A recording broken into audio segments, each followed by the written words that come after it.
police officers, everything like that. It's great. I want to tell a quick story about how this happened. People ask, how did this all happen? The Toronto Star investigation played a large role. Phil Demers played a large role. But I want to speak specifically to people in different towns who want to recreate this at different parks, different zoos, because there's zoos all over the place. Everyone who came from all over the, North America, there's zoos where you are, there's aquariums where you are. How are you going to deal with it? What are you going to do about it? So the way that we try to organize here, it's called a spoke model. So the Niagara Animal Defense League, Marineland Animal Defense is a spoke. There's various other working groups, and all those working groups share resources. This is the best way to make very strong advocacy where you can all share and work together. Implement those models. Another thing that we make very important, diversity of tactics. So today you heard people sing a sing-along. You saw Spandy Andy do Gangnam Style. And then you saw a whole bunch of people who refused and who walked into that park and made it a priority to let people in that park know what's going on. You support all of those things. It is so vitally important in your own town. Take that with you, diversity of tactics. A lot of people have different opinions on what creates societal change. We need to be respectful and create space for everybody. That's so vitally important.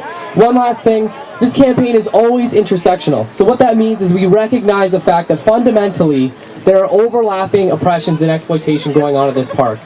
John Holer is relying on marginalized, low-income people for labor in this park, and he's exploiting them. John Holer is also destroying people in his community. Brian Topolinski's here.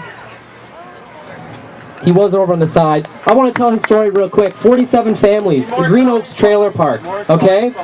John Holer bought this trailer park up. 47 families live there. He told them when he bought the park that he would be their landlord, that they would be fine. A lot of these people had fixed trailer homes, so they couldn't move them. There's Brian right there, my good friend. From day one, we've made it a priority to tell the story of the Green Oaks Trailer Park because this is extremely important. After a couple of years, John Holer served these people with eviction notices.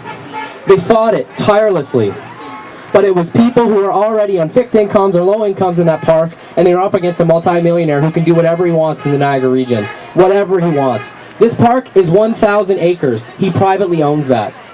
1,000 acres. That's just this park. He owns property throughout the entire region.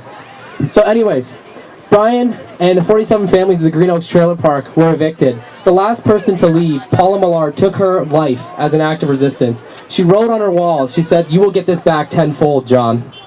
We bring this up every single demonstration. Every single demonstration. You will get this back tenfold. That is so powerful. John Holer does not care about his workers. He does not care about people in his community. And he certainly doesn't care about the animals in his care. So keep that in mind when you go back to your towns.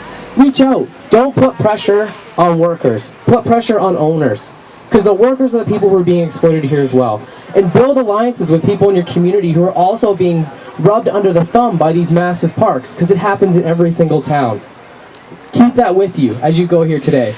It's our alliances and it's coalition building which has brought all these people out. Everyone with different viewpoints, and we've all created a space for each other. That's how we're powerful.